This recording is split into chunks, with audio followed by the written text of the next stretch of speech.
How does an entire warship vanish without a trace?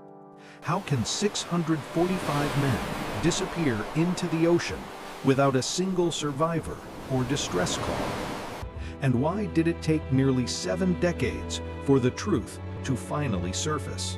In November 1941, HMS Sydney, the pride of the Royal Australian Navy, set out on what seemed a routine patrol off the coast of Western Australia. She was sleek, confident, and battle-proven, a symbol of Australia's growing strength in the Pacific War. Yet within hours, she was gone, leaving behind no witnesses, no wreckage, and no answers. For 67 years, this was Australia's greatest maritime mystery. Families waited in silence, clutching fading photographs, desperate for closure. Theories multiplied. Was Sydney ambushed by a hidden enemy? Struck by Japanese submarines? Or was there something darker, something deliberately concealed? It would take the patience of historians, the persistence of families, and the precision of modern deep-sea technology before the silence was finally broken. Because this was not just the loss of a ship, it was the loss of a generation, a nation's pride, and a mystery that refused to die. Long before the first shot was fired, the Hunter was already hiding in plain sight. The German raider Kormoran was a masterpiece of naval deception, an illusion crafted for war. She looked every bit a harmless Dutch merchant ship, sailing under the name Strot Malacca.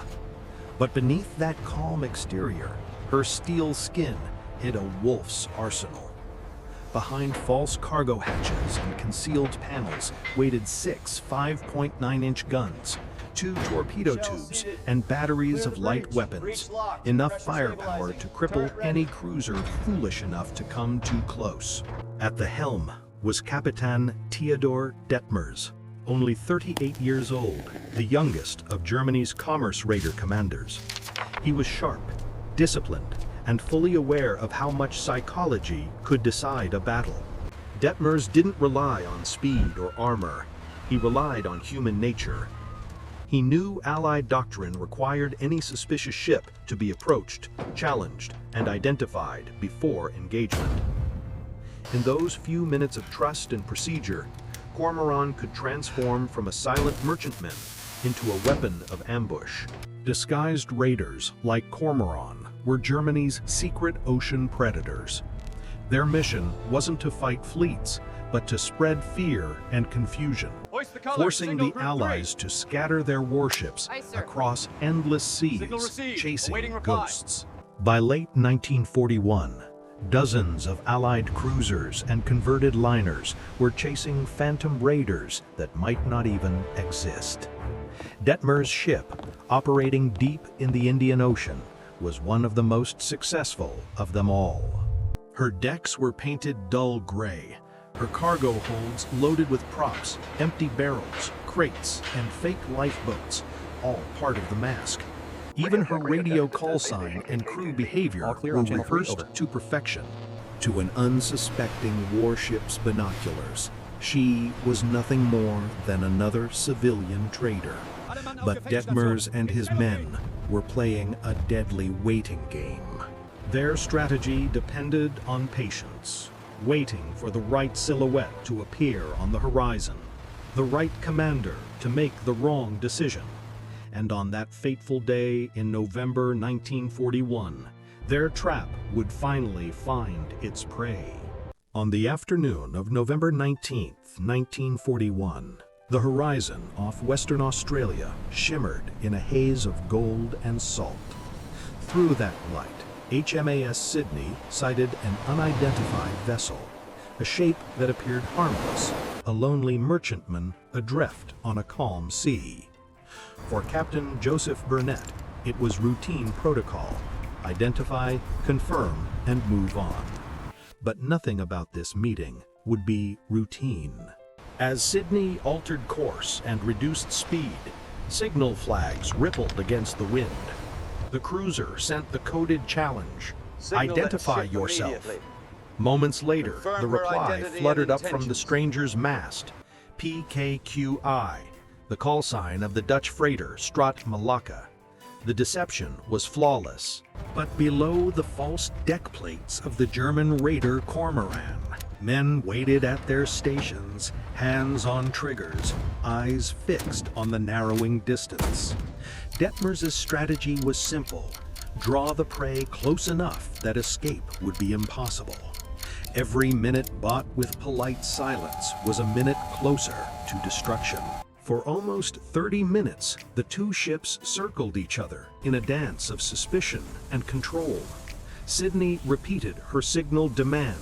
Kormoran delayed, feigning confusion, her crew sweating in the tropical heat as they maintained the masquerade.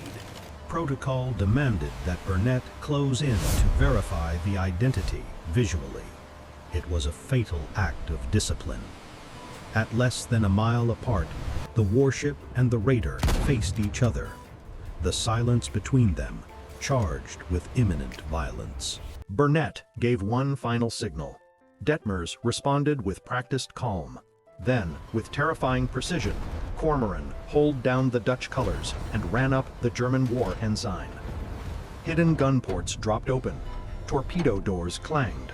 The illusion was gone, and so was safety. The hunter had become the executioner. In that instant, the calm Indian Ocean became a killing ground. What followed would last only half an hour, but it would carve itself into history forever. The sea exploded into chaos. The moment Cormoran's war flag rose, 6 hidden guns roared to life, spitting fire across the narrow strip of ocean. Within seconds, the illusion shattered. What had been a silent exchange of signals turned into a slaughter at point-blank range. The sea exploded into chaos. The moment Cormoran's war flag rose, 6 hidden guns roared to life, spitting fire across the narrow strip of ocean. Within seconds, the illusion shattered. What had been a silent exchange of signals turned into a slaughter at point-blank range. Still, the Australians fought back. Sydney's forward turrets tried to return fire, but without the director control system, their aim was blind. Shells screamed harmlessly over Cormoran's funnel, bursting uselessly beyond the target. Then came the torpedo. It tore through the water and struck Sydney's bow just beneath the forward turret. The explosion split the plating open like paper, ripping deep into the magazine. The shockwave hurled men from their posts, and a tower of fire climbed into the afternoon sky. Yet even crippled, she refused to die quietly. The aft turrets thundered in defiance, sending a few desperate rounds that ripped into Cormoran's side. For a fleeting moment, the two burning ships mirrored each other, 2 dying giants locked in mutual destruction. The duel had lasted barely 30 minutes, but its outcome was already sealed. The hunter and the hunted now burned together, bound by fire, pride, and the merciless judgment of the sea. As the gunfire faded, the silence that followed was heavier than the smoke.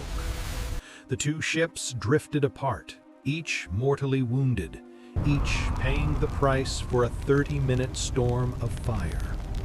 Sydney was burning from bow to stern, her decks torn open, flames crawling through ruptured steel.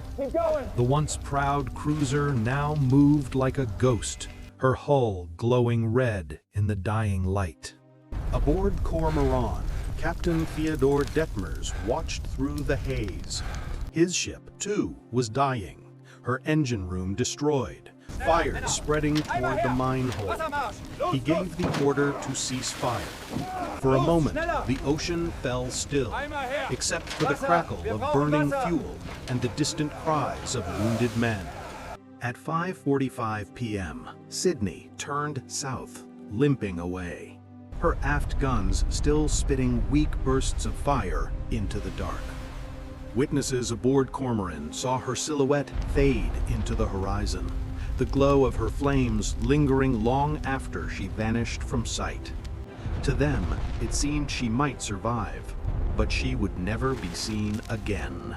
By 6:25 p.m., Detmers faced his own impossible decision. Flames were closing in on Kormoran's magazine and mine storage.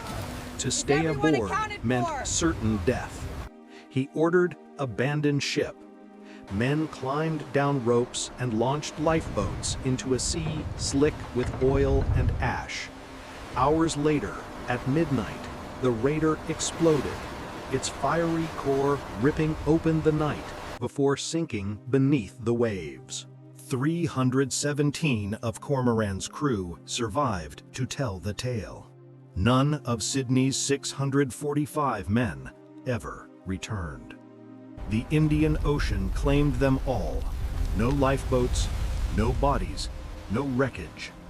For decades, their fate became a void that haunted generations. The sea had taken everything: the ship, her men, and the truth.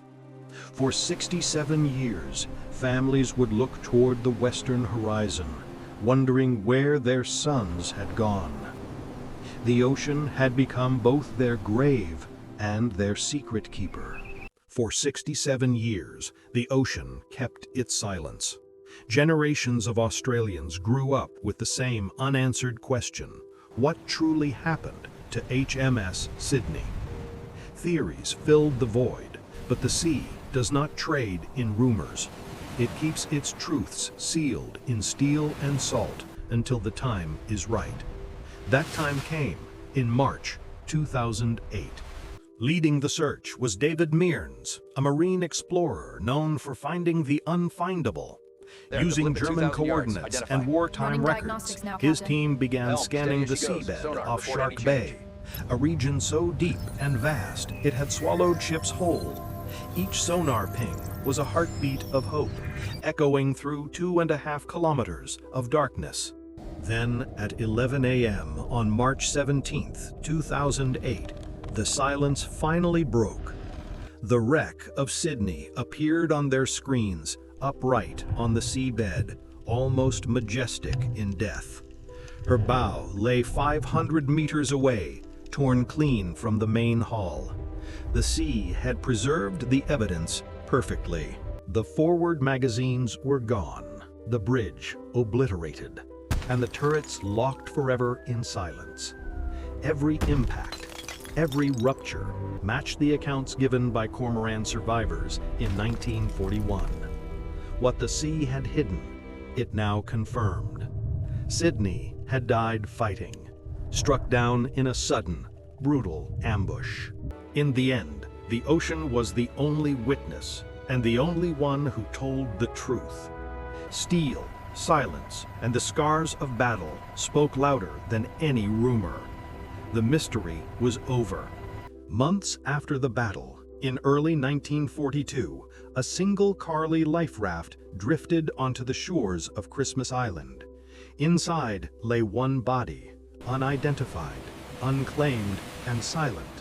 For decades, this lone sailor became both a symbol and a question. Who was he, and how had he come to rest here, thousands of miles from home? Some said he was German, others believed he was one of Sydney's crew, who somehow escaped the inferno, only to die alone beneath a merciless sun. The sea had given back just one name among 645 souls, but even that name was still missing. For years, the raft was dismissed as rumor, its story buried under theories and bureaucracy. It's the Sydney. But in the late 1990s, forensic experts reopened the case. Beneath layers of salt and time, they found something undeniable: a small metal fragment embedded in the skull, traced to German shell shrapnel. This was not a man executed, nor a victim of conspiracy. He was a sailor who died fighting. Then came the breakthrough that would bridge 8 Let's validate decades. this right away. In 2021, DNA extracted from a tooth finally yielded a match. The unknown sailor was identified as able seaman Thomas Welsby Clark, radar operator aboard HMAS Sydney. He was only 20 years old. Thomas had survived the battle, reaching the life raft as his ship sank into the deep. But his wounds, the heat, and the endless sea proved too much. He died days later, brave, isolated, and unseen. Yet through science, patience, and love for the truth, his story returned to light 80 years later. Today, both Sydney and Kormoran rest under official protection as war graves, recognized as sacred sites of courage and tragedy. For the families who waited generations, the mystery was not just solved, it was redeemed. History is not only written in books, it lives in the silence of those who never returned. The story of Sydney reminds us that truth can sleep for decades, but it never dies. Even in the darkest depths, it waits for those brave enough to seek it.